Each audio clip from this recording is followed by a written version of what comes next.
O resultado do incidente que desapareceu com o reino de Lelouch, um terremoto em escala global, jamais registrado antes, e um buraco enorme onde antes ficava aquele reino, o que fez todo mundo pensar que essa talvez tenha sido a origem de Enies Lobby, que um dia também teria sido marcada pela arma ancestral Uranus. Mas como exatamente isso teria acontecido, você vai descobrir isso hoje na análise do capítulo 1089 do mangá de One Piece.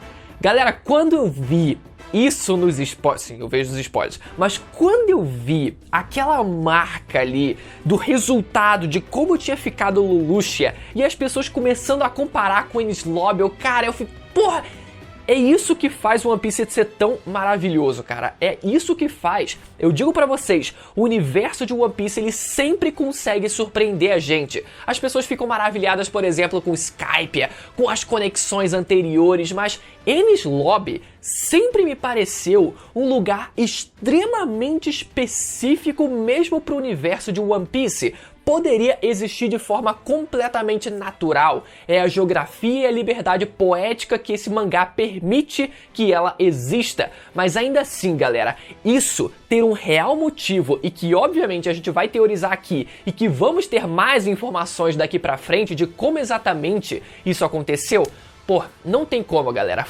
Pra mim, foi a melhor coisa desse capítulo. Foi legal o gancho no final, a última página, mas pra mim, particularmente, esse foi o melhor desse capítulo. Vambora então pra análise completaça. Não antes de lembrar vocês, galera, que domingo teremos vídeo comentando o episódio 1071 do anime de One Piece, então lembra de conferir a sua inscrição no canal. Venha fazer parte dessa tripulação, se inscrevendo aí embaixo e ativando o sininho pra sempre saber quando tiver vídeo novo, beleza? Começamos então o capítulo, galera, com a reação do mundo ao desaparecimento do herói Garp. Na verdade, a gente vê mais a perspectiva da Vila Fuchsia, onde a gente vê o prefeito, a gente vê a Makino e aquele cara com, né, uma crista de galo em cima, enfim, aquele elenco da Vila Fuchsia que a gente já conhece bem, não é verdade? A gente vê a galera meio preocupada, mas ao mesmo tempo confiante, afinal ele é um marinheiro lendário e etc. Mas o detalhe, galera, daquele bebê da Makino aparecendo mais uma vez esse capítulo. Digo pra vocês, eu vou dizer pra vocês que as pessoas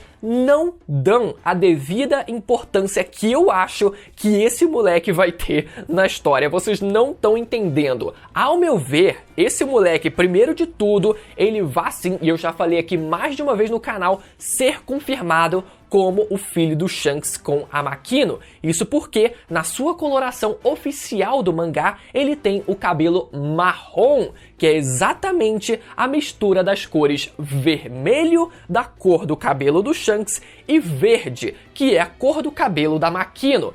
Então isso só pra começar, porque olha só, vai saber o que o Oda e a Shueisha têm em mente com esse moleque pro futuro. Caso o Chapéu de Palha não volte para o Shanks, para onde ele iria, se não para o descendente dele?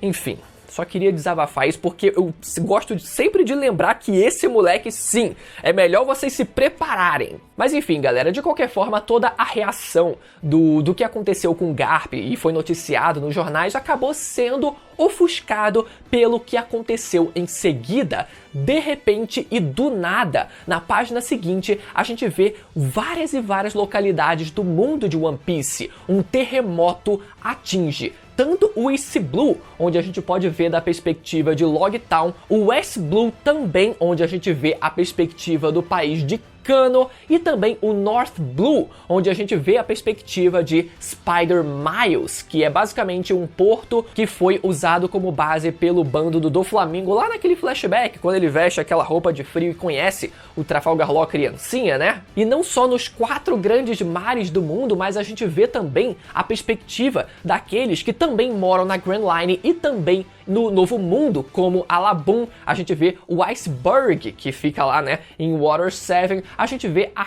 Hina, que pertence à Marinha, né, e também o Momonosuke, que vive em Wano. Ou seja, todo o mundo sentiu aquele terremoto repentino e foi muito, cara, foi incrível como a gente vê esses personagens completamente perdidos com o que estava acontecendo, assim como o Oda fez a gente também se sentir perdido, porque a gente não foi avisado de que ia acontecer um terremoto, a gente vê esse terremoto, mas não vê como uma consequência direta daquele capítulo de quando Lelouch foi exterminada, dizimada por completo, ou depois quando ela veio a se aparecer no mangá, depois ser citada novamente. Foi aqui e do nada, galera. Foi aqui do nada. Então foi muito legal que a gente também se sentiu perdido e na página seguinte a gente tem a revelação de um buraco enorme onde ficava o reino de Lelouch.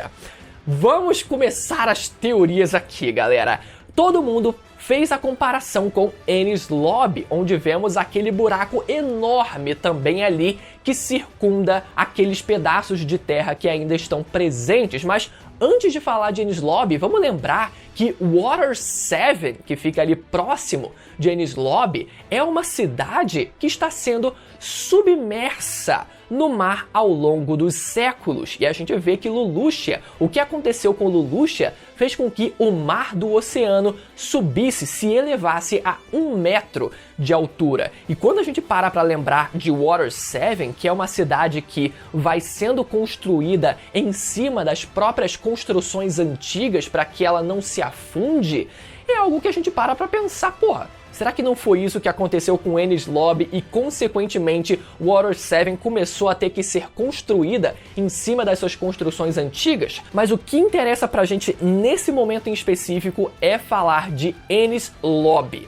Enies Lobby que a gente sabe que tem aquele buraco enorme, mas ao mesmo tempo, Enies Lobby também tem uma porção de terra sobrando, o que não aconteceu com o reino de Lelouch, o que leva a gente a pensar que, sim, talvez a arma ancestral Uranus tenha sido usada em Enies Lobby, mas ao mesmo tempo algo tenha acontecido para que aquela porção de terra continuasse existindo. Pode ser que aquela porção de terra tenha sido construída depois de ter sido completamente dizimado aquele lugar, mas pode ser também que aquela porção de terra tenha sido protegida por alguém que estivesse querendo defender aquele lugar no passado, que a gente não sabe exatamente quando tenha sido. Algumas pessoas levantaram a possibilidade de Enies Lobby ter sido a antiga localização de God Valley, que a gente viu que simplesmente desapareceu do mapa também.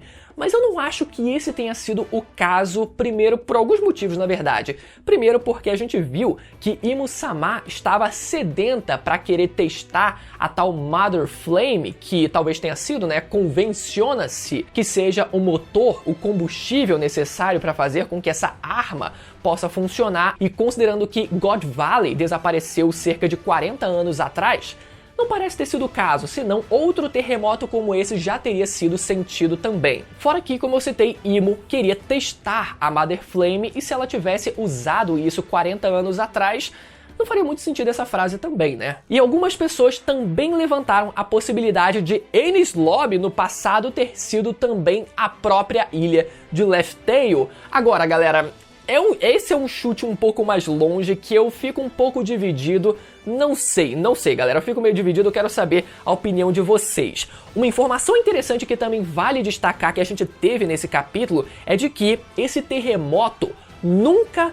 foi registrado antes, né? Um terremoto dessa magnitude nunca foi registrado antes na história, o que faz a gente pensar que não poderia ter sido essa arma sendo usada 40 anos atrás em God Valley, mas ao mesmo tempo essa arma poderia sim ter sido usada durante o século perdido e a fala do narrador pra gente tenha sido única e exclusivamente uma perspectiva de conhecimento comum, ou seja, mesmo que essa arma possa ter sido usada durante o século perdido, a narrativa oficial é de que tudo que aconteceu durante aquele período foi completamente apagado. Então faz sentido essa fala do narrador, mas faz sentido também a gente questionar essa fala dele e acreditar que sim, essa arma tenha sido usada durante o século perdido, quem sabe durante a própria ilha de Enies Lobby. Lembrando, galera, que Enies Lobby já foi citada pra gente como a Ilha do Entardecer e a Ilha que nunca anoitece. Ela foi chamada dessas duas diferentes formas. Então assim, uma ilha que nunca anoitece, a Ilha do Entardecer,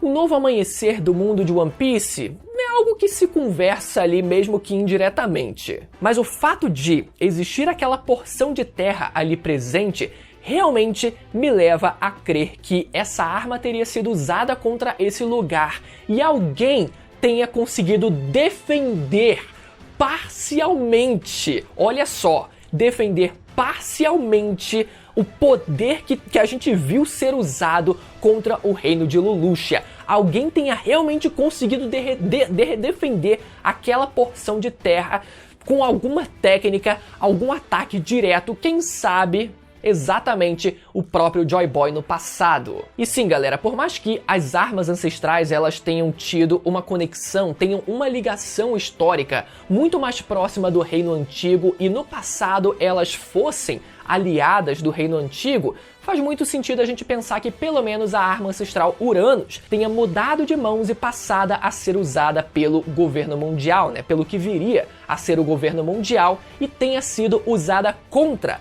a própria Enies Lobby e depois, quem sabe, o próprio governo mundial tenha se apossado daquele espaço de terra para montar uma das suas bases do governo. Eles não fizeram isso com a Terra Sagrada de Marijoa, que antes era governada pela raça dos Lunarianos, então faria sentido eles também pegarem e tomarem conta ali da terra de Enies Lobby. Já na segunda parte desse capítulo, vamos para a ilha de Egghead. Finalmente, galera, voltamos para a ilha de Egghead, onde primeiro vemos 9 vice-almirantes do quartel-general da Marinha presentes. Alguns são conhecidos como o Doberman e também como a vice-almirante Doll, que a gente conheceu recentemente, mas os outros, galera, é incrível como o Oda, ele não cansa de introduzir mais e mais e mais personagens. Tipo, vai anotem o que eu tô dizendo, vai faltar 10 capítulos pro final do mangá de One Piece e ele ainda vai estar apresentando personagens pra gente. É bizarro isso. Particularmente, cara, eu gostaria muito que o Oda ele tivesse usado essa oportunidade para aproveitar os vice-almirantes que a gente já conhece da história, que apareceram na Guerra de Marineford, ou até os 2 vice-almirantes, Coelho Rosa e Porco Marrom, que apareceram durante o Reverie e que foram candidatos à vaga de almirante da Marinha também, né? Então seria uma boa oportunidade da gente ver essas figuras já mais conhecidas e a gente até ter um hype um pouco maior na presença do elenco da Marinha presente aqui na ilha de Egghead. Pode ser que o Oda ainda queira segurar esses personagens mais pra frente, mas bom, essa era uma oportunidade, só queria dizer isso. E com eles, vemos também o almirante Kizaru ali se empanturrando de macarrão, falando, porra, vou gastar carboidrato, meu amigo, então eu preciso já repor. Enquanto isso, o Gorosei Saturno também ali comendo seu pãozinho, pelo que parece, e dizendo que é para que ele permaneça oculto.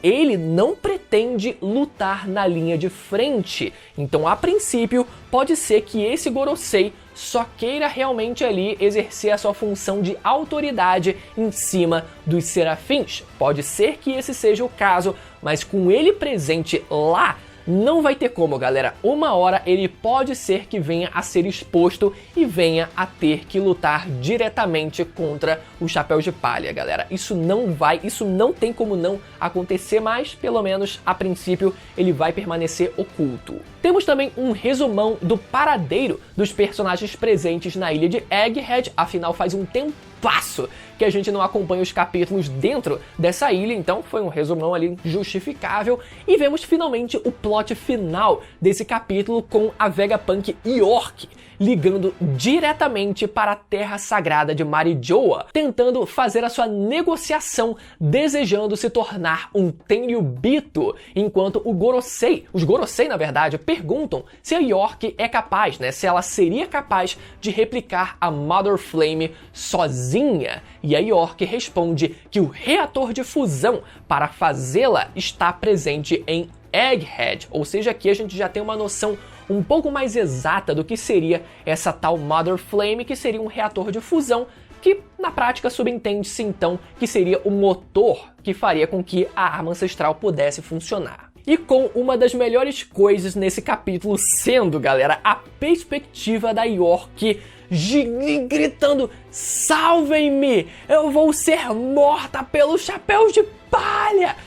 Mano, uma perspectiva idêntica à da Nico Robin. Eu quero muito que quando o anime adapte essa cena, eles tentem satirizar esse momento como se realmente tivesse sido uma reprodução da cena da Nico Robin dizendo pro Luffy salvá-la. Só que dessa vez é o completo oposto, é pra salvar ela dos chapéus de palha.